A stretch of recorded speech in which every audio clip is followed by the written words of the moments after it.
Hello and welcome to the Evercade Retreat. My name is Gene Joke and today I'm ranking the games from the Data East Collection Volume 1. This is one of the earlier Evercade releases and came out before the arcade line existed. Many of the games present are arcade ports. Some of them are repeated on the Data East Arcade Collection and others on the Data East Arcade Collection Volume 2, which is coming out this November. When discussing each game, if it's one that is repeated elsewhere, I will discuss how they compare to the alternate version. Naturally, this is just my opinion and it's completely worthless, but if you like listening to it, yay, go you. If not, well, hey, what are you doing here? Anyway, on with the show. To kick things off, we have Karate Champ for the NES. This is an arcade port, and I have never played this nor the original prior to getting an Evercade. It's a karate competition game. Although it resembles a fighting game, the rules are a bit different. Think of the competition that Daniel LaRusso enters in the Karate Kid films. So yeah, it was probably popular back in the day for people trying to reenact their Karate Kid fantasies. I suppose it was good for the time, but really, graphically, as far as the NES goes, it's not up to much. The music and sound are fine, I suppose. I said the gameplay is clunky, and it's a style of game that I don't think really holds up too well, particularly with those controls. However, you can have some fun with it. I managed to endure it and found myself sort of enjoying it, but I think most people probably just bounce off it and never touch it again.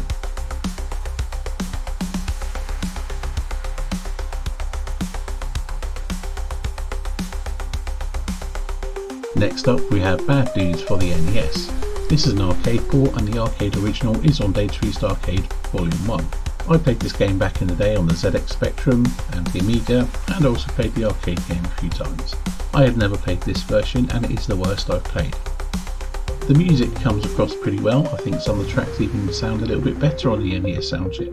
The graphics, while still, look nice enough, but there's horrendous sprite flicker, the movement is choppy, and although the key gameplay is pretty much intact, it's just not a good version to play. It doesn't feel quite right. You can have some fun with it, but with the arcade version on another Evercade collection, that's the version you should be playing, and there's no reason to play this one otherwise. But perhaps you've got nostalgia for it, I don't know.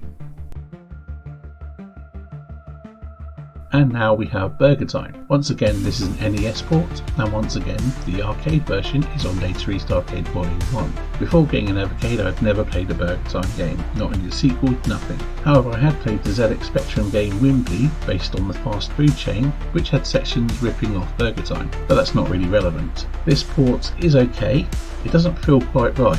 The screen ratio is changed as the arcade had a more vertical aspect ratio. The enemy movements seem a bit fast or just seem off. There's a touch of sticky ladder syndrome, nothing too drastic, but ultimately I'd much rather play the superior arcade version. Next up we have the Super Nintendo version of Side Pocket. It is based on an arcade game which I've never played. However, I did play it on the Sega Mega Drive back in the day, and this version is pretty much the same. As you can tell, it's a game of pool. There are some trick shots and things like that. There's a main single player mode which is quite challenging. Graphically it's nothing special, but it does the job. As far as pool games go on 16-bit consoles, I think this is one of the better ones. The music is nice with some jazz tunes which really suit the feel of the game. It's a good palate cleanser after playing something more action orientated, or maybe you just want to chill a bit, and that's exactly what it does. This is the first game on the collection which I'd say that is genuinely good, if you like this sort of thing. Next up is Joe and Mac 2 Lost in the Tropics. This is a Super Nintendo sequel to an arcade game. As you can see, it's a mascot platformer starring a caveman, or cavemen, Joe and Mac. They're also called somewhere along the line Cavemen Ninjas. I don't know where that comes from.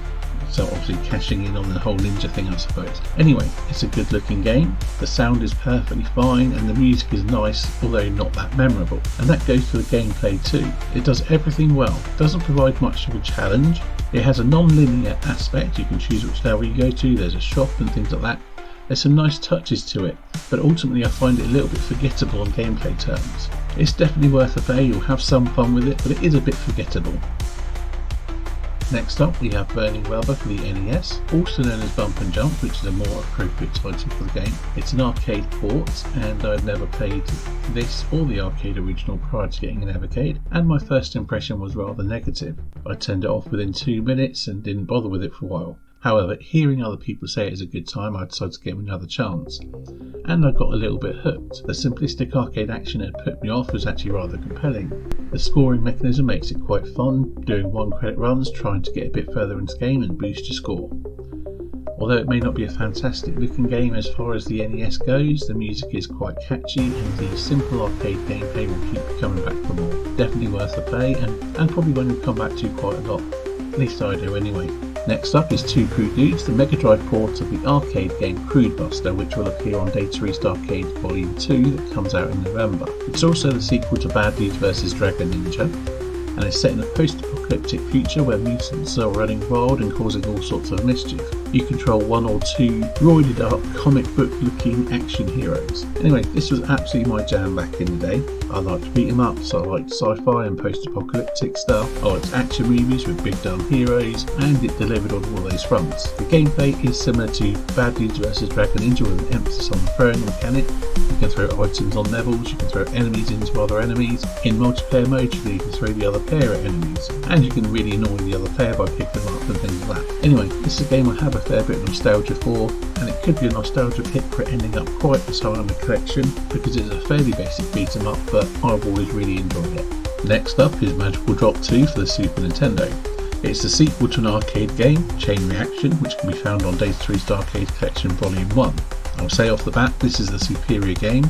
Being a console port, it has a few more game options, and being a sequel, it's just basically refined. I don't have a huge amount to say about this one. It's a very fun puzzle game where you pull blocks down, push them back up to match colours. Very straightforward, very replayable, and very fun. Good stuff. Next up is Fighter's History for the Super Nintendo. It's the port of an arcade game that I never played. I did however play this back in the day and I really enjoyed it because it's a rip-off of Street Fighter 2, and that's what it's most famous for. You see, Capcom sued Data East over it ripping off their game. Data East won, but yeah, anyway.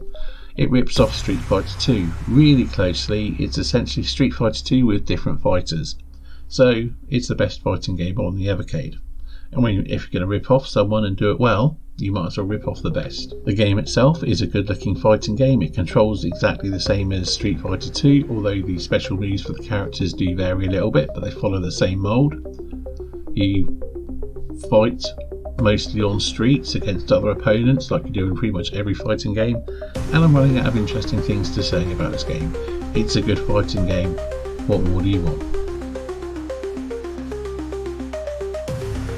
Finally, we have the Sega Mega Drive port of Midnight Resistance. The arcade original will appear on Data East Arcade Volume 2. I'm curious to see how the controls work out because in the arcade it had a rotary system for the firing direction. Anyway, my personal experience of Midnight Resistance is I first played a demo on the ZX Spectrum. I later played the full version on the Commodore 64, which considering the hardware was a fantastic version. I later played it on the Amiga, which is also a decent version, and then I played this Mega Drive version, which I really liked too. So it's not surprising that my nostalgia puts this top of the list. It's a good looking arcade run and gun game with fantastic music and is easy to replay and enjoy.